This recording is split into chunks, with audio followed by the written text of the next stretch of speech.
Hi, I'm John Beiswinger, author of the book, The Atemporal Particle Theory, New Supporting Evidence.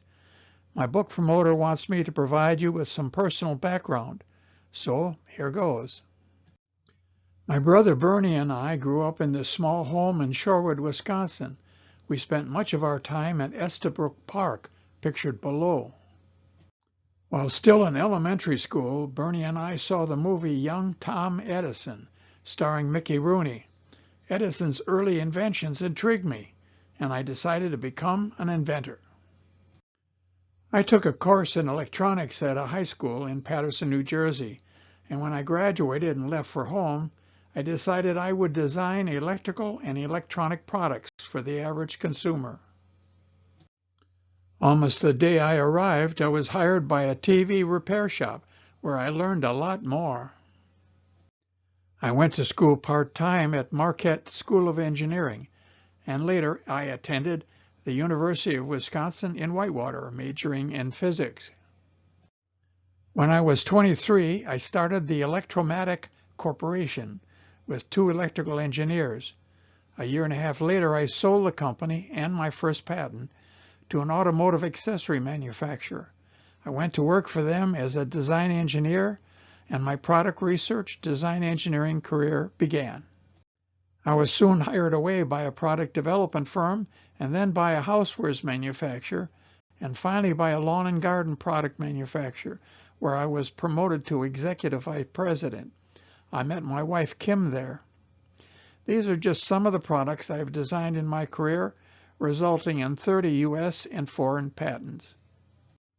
Having also worked with the University of Illinois and Medical College of Wisconsin on the problem of infertility, I started a medical data graphing company in Lancaster, Pennsylvania called Healthcare Link.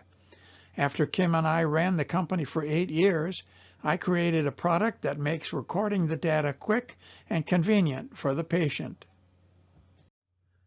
With another executive, I started BioSimtech Medical to promote the new health monitor. I'm the chairman of the company.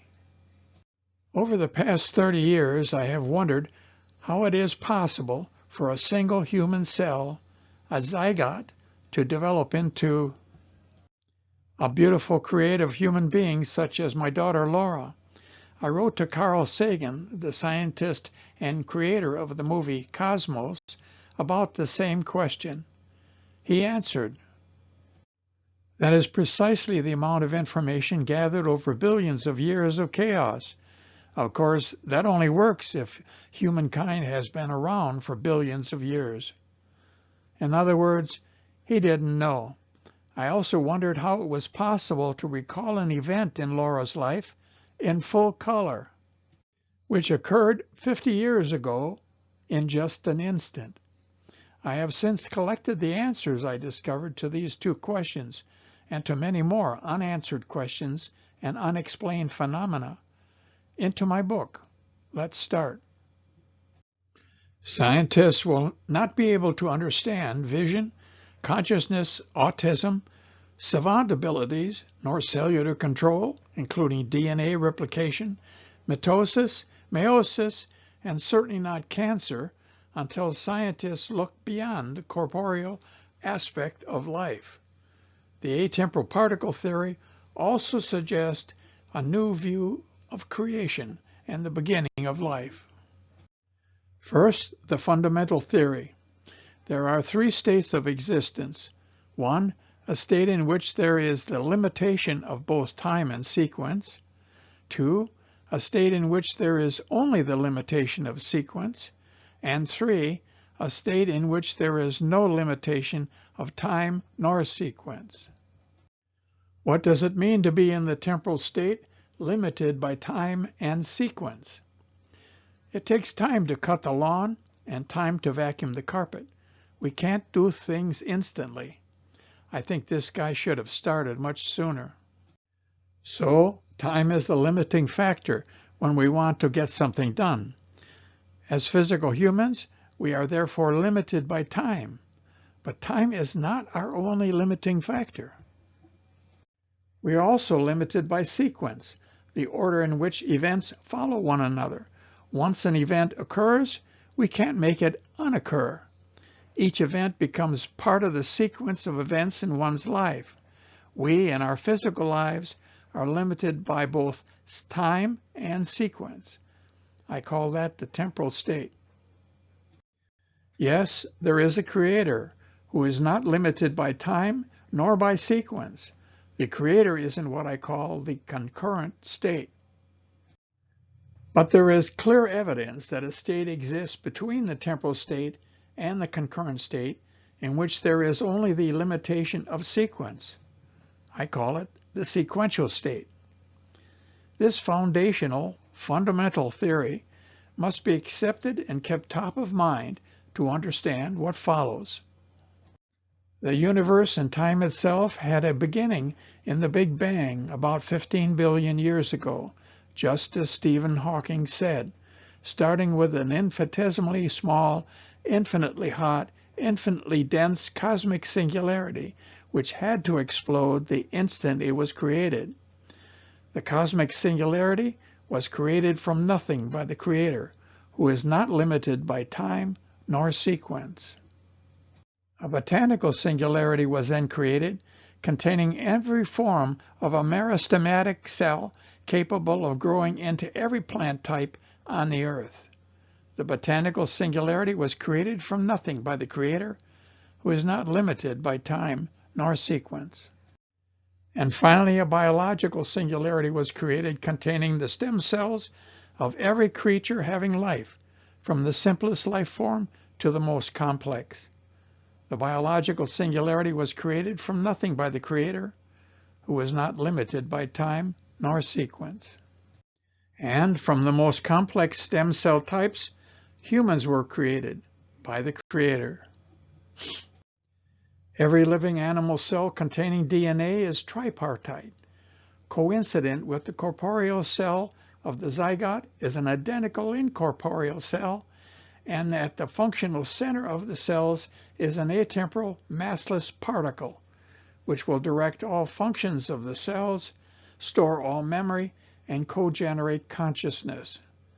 The corporeal cell is in the temporal state, while the incorporeal cell and particle are in the sequential state. From a single tripartite zygote, a tripartite human begins to grow as directed by the particle, resulting in the tripartite human, coincident corporeal and incorporeal bodies with one particle.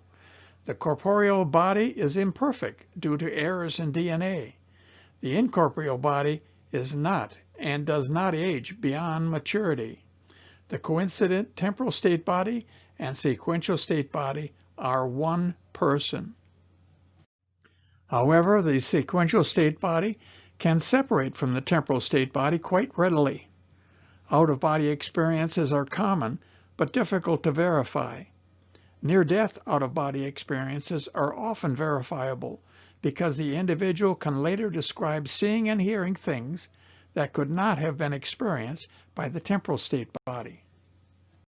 The nearly instant recall of an event that occurred 50+ years ago is possible due to the particle being in the sequential state. No time limitation. The brain queries the particle and the memory is recalled immediately, with the speed limited only by the slow neurons of the temporal state brain. The sequential state brain receives information instantly from the particle. An intuition is a thought experienced by your sequential state brain, operating with no time limitation, which has been transferred to the memory in your shared particle. You are able to sense the memory stored by your sequential state brain. In short, an intuition is a memory in your particle of something your temporal state brain did not directly experience. Sensory neurons, such as the retinal neurons of the eye, transfer information at random to the brain. Cortical neurons in turn communicate this incomprehensible information continuously with the particle. On a computer screen, it would appear as noise. The particle stores and instantly returns the information received as pulse, comprehensible percepts, making consciousness possible. Scientists have not considered this partial explanation for consciousness because they do not consider the incorporeal aspect of the human. If a temporal state body's limb is removed, the sequential state body's limb will still be there, which explains the phantom limb phenomena. The position of the sequential state limb follows that of the stump and/or artificial limb. If part of the temporal state brain is damaged, undeveloped, or removed, the sequential state brain may function in its place, producing results that are far above normal. Autistic savant Stephen Wiltshire can draw entire cities from memory based on a single brief helicopter ride. His sequential state eyes and brain store every detail in his particle, which Stephen can access easily. The binding problem obsessed Dr. Francis Crick. He says in his book, as an object seen is often also heard, smelled, or felt, this binding must also occur across sensory modalities. The brain somehow binds together all those neurons actively responding to different aspects of a perceived object. Sapien Lab asks the same question: how does it all come together? It is the fact that the particle is at the functional center of every cell, including every neuron, that binds together the various sensory modalities. Interesting? Well, you'll find much more in the book, The Atemporal Particle Theory, New Supporting Evidence, published January 1, 2020, available on BarnesandNoble.com, Amazon.com, and many other online bookstores.